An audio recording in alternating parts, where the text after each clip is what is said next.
Dawn releases Ambipom to go play ping pong. That is the defining legacy of the episode To Thine Own Pokemon Be True. It's such a stupid thing, even just saying it out loud. Obviously this was a terrible decision and a terrible episode, right? Right? I mean, come on! Look, this video's title wouldn't be in defense of the Pokemon ping pong episode if I did agree with that community sentiment, which, no, I don't. Yeah, this is an episode I'm pretty positive about.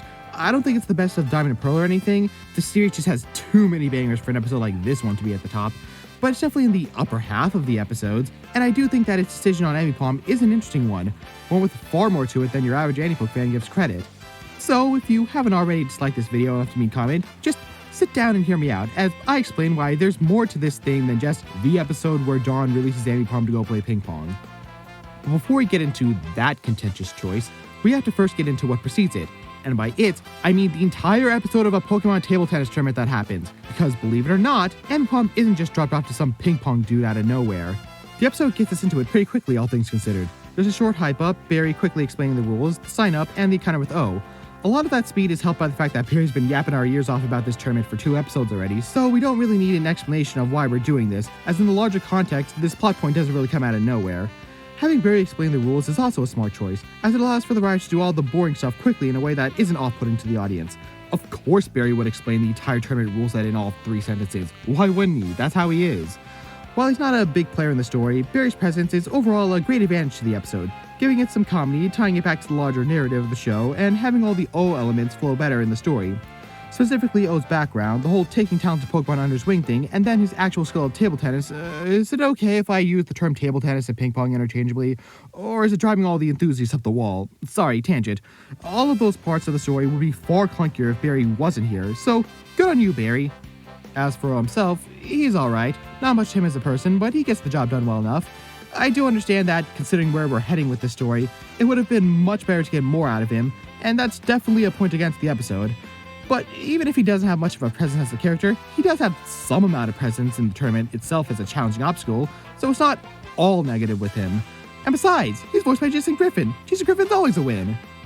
Anyway, this brings us to the tournament itself, and the element of the episode I feel goes the most underappreciated, the visuals.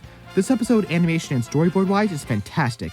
All the movements are so punchy and fluid, it's also nice. The storyboard is very striking, everything is very well framed, and the keys, the parts of the animation that dictates the flow of everything else, is particularly clean and clear. It's full of creative framing and nice shots. Even the parts where they clearly are saving on budget, they aren't that noticeable because of how well framed and presented it is. This segment could honestly just be me listing off all the best cuts. The Alakazam match, Ash and Dawn's first rally, every second Team Rocket's on screen, the freaking first few seconds of Ash, Barry, and the gang just getting all hyped.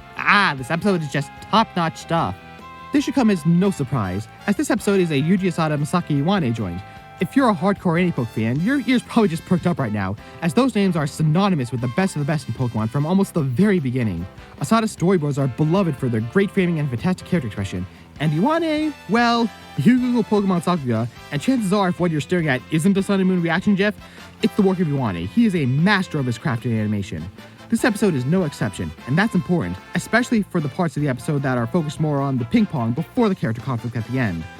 Ping pong isn't the most visually interesting sport, rally to rally, when you don't understand what's going on, but this storyboard and animation conveys the thrill it can bring so well. It's solid A work. Back to the story, the tournament hall looks nice and gives us a similar yet different visual compared to the normal contests and battles, though the detail of it clearly being a battle hall makeshifted for ping pong is nice. The tournament setup itself, however, isn't used fully. I get why, seeing as it's only 1 episode and not an entire arc, but it is a bit of a bummer. I mean, tournaments are nice, especially Pokemon ones where our protagonists are not guaranteed to win from the start, almost to a fault, and therefore the outcome is actually intriguing. So it stinks that common tournament things like the protagonists fighting one another doesn't happen here like in other tournaments. The ping pong itself is good. In addition to the animation and storyboard being great as I gushed about earlier, the strats and battle dynamics are also solid overall. We got fun stuff like the Marowak bone counting as its body and not a paddle, and O's delayed hit technique, but the real MVP is the Alakazam battle. This last second left hand, right hand hit technique is so interesting and gives this battle an extra layer that makes it really stand out. In general, it's pretty great stuff. In addition to the main crew, Team Rocket is also in the tournament. This episode goes mostly for the keep them to the side approach to Team Rocket, having them participate in the tournament but not getting involved in the larger Ambipom conflict at the end. That's not to say they have no presence, they had tons of comedy and are definitely the funniest part of the episode, To top off that, Jesse Mouth's match is great and a nice breather to the more serious affair of the main crew. Also, I like Jesse's disguise in this one. I don't really know where to put that in the script, so I'm just dropping it here. But speaking of Jessie, a fun little thing this episode does is reference a previous episode where Jessie teamed up with Ambipom, back when she was in Napalm. A reference to a previous episode? And great battle riding? You know what that means. That's right, this episode was written by Atsuhiro Tomio or Junki Takagami. Okay then, that's a bit unexpected. I guess I'm not as good at pinning down Pokemon writers as I thought.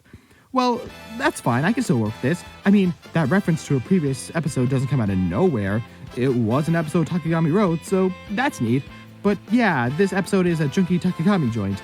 Looking over it again, it still makes sense. Takagami's main strength as a writer is in character conflict, as demonstrated by his most famous episode, Showdown in Pewter City.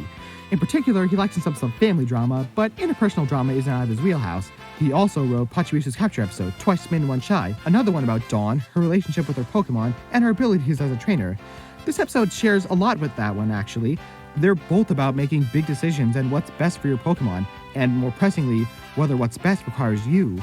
Which reminds me that I probably should get back on track so we can finally get to that main conflict.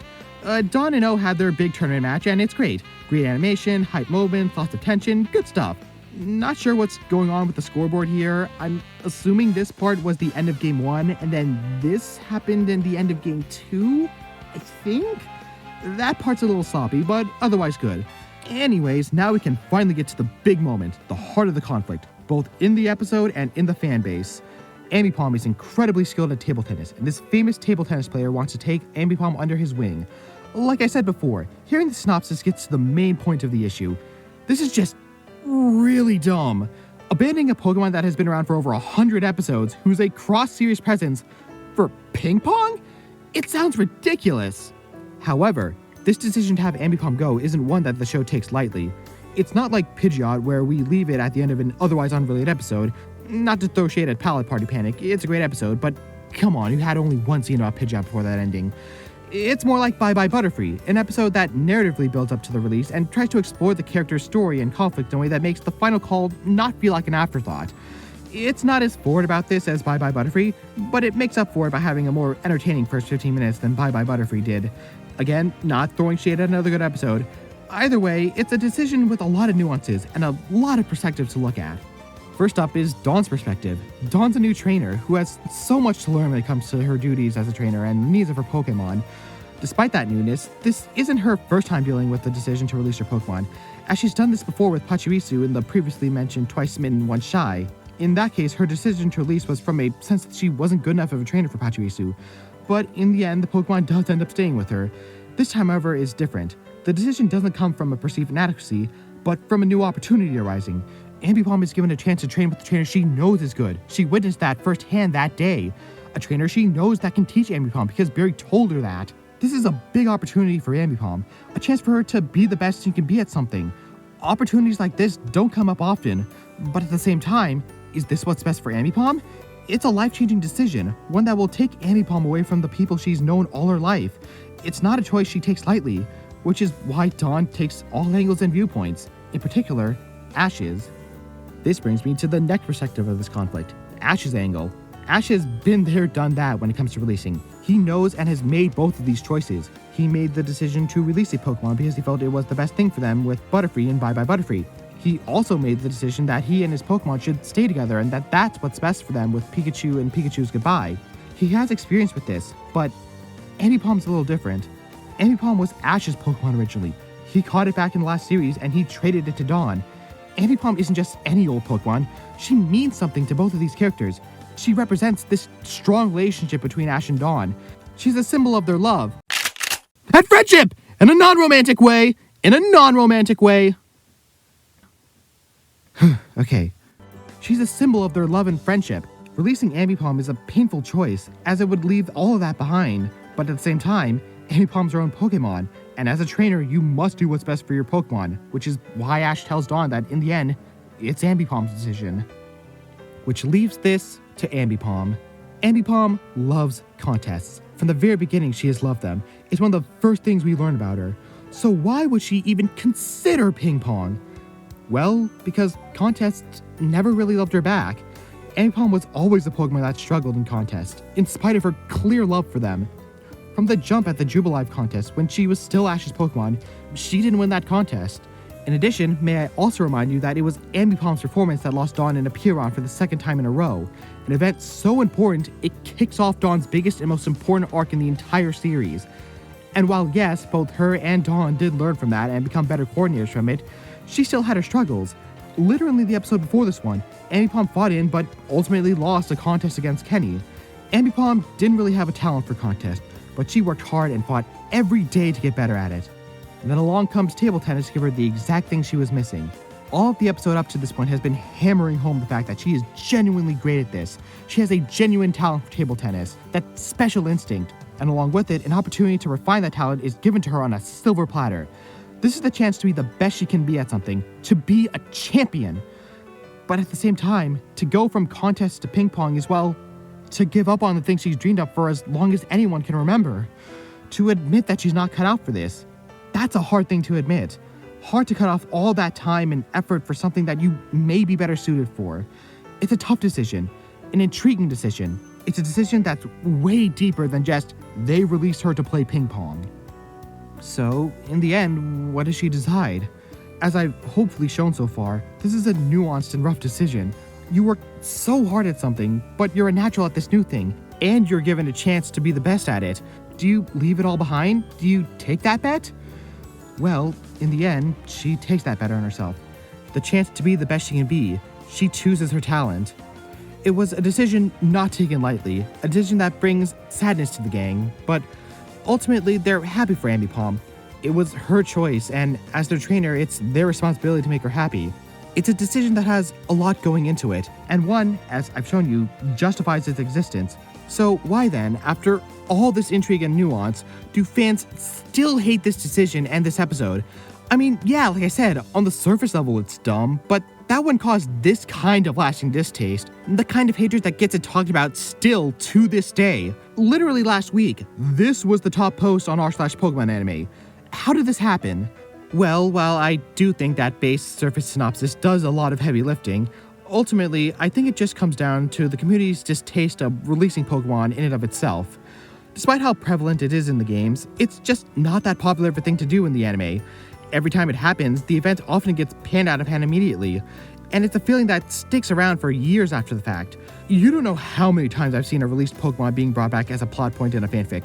Heck, I've even seen that with Ambipom before. It's actually gotten to the point where Pokemon itself has conceded on this ground.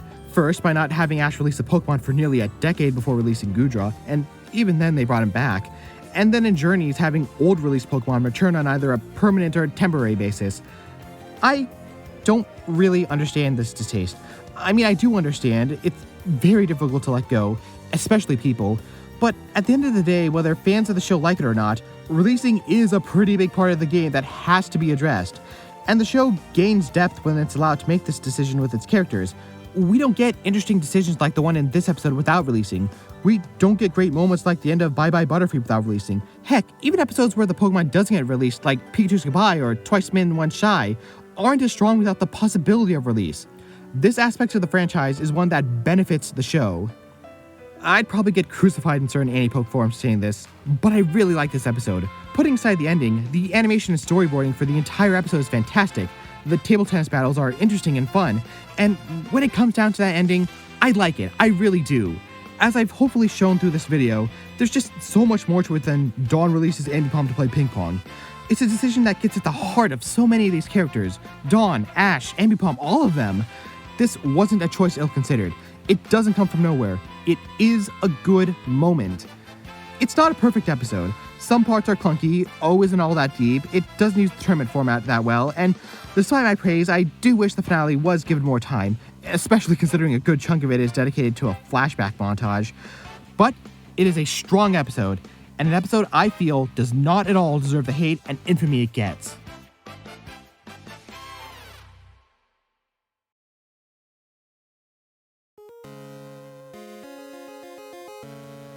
Hey y'all, thank you for watching this video. It was a really special one for a lot of different reasons. First and foremost, it's just a video I really wanted to do. You know, I since I was like first considering making this channel, one of like my very early ideas was a video kind of talking about this episode, you know, defending and all that stuff. And so like I literally had like after I made the channel, I literally had like a list of like different ideas I wanted to do, and this one's like one of the ones at the top of the list. So I'm really happy that I was finally able to make it. Another reason this is kind of a special video is because it's my 100th one. That's a big milestone, 100 videos. It's crazy to think about. So yeah, this is kind of a special video for that reason. And it's also kind of a special video because my first anniversary of this channel was earlier this month. And so this is also kind of my first anniversary video. So like I said, a lot of huge milestones attached to the video. And you know, just it's a video I'm really proud of and I'm really happy I got to make. It's like a topic I was very, very passionate about, if you couldn't tell by just all the yapping I did in that. And just, I'm really happy with how it turned out. I'm really happy with it, and I really hope you enjoyed this one, or at the very least, I hope I explained myself well enough. But yeah, just kind of, I'm really excited to the future. God, it's been 1 year. That's crazy. But I look forward to year 2, year 3, so on and so forth. Just kind of getting excited for, you know, more Pokemon in the future, more me talking about that in the future. My current plan is kind of like one new Anipoke Assortment episode every 2 weeks. That's kind of like the baseline I'm hoping to do over the summer. And I hope you really look forward to more stuff like this in the future. So, like I said again, thank you for watching this video, and be sure to subscribe to be notified when the next big Pokemon video or other videos of mine come out. So, yeah.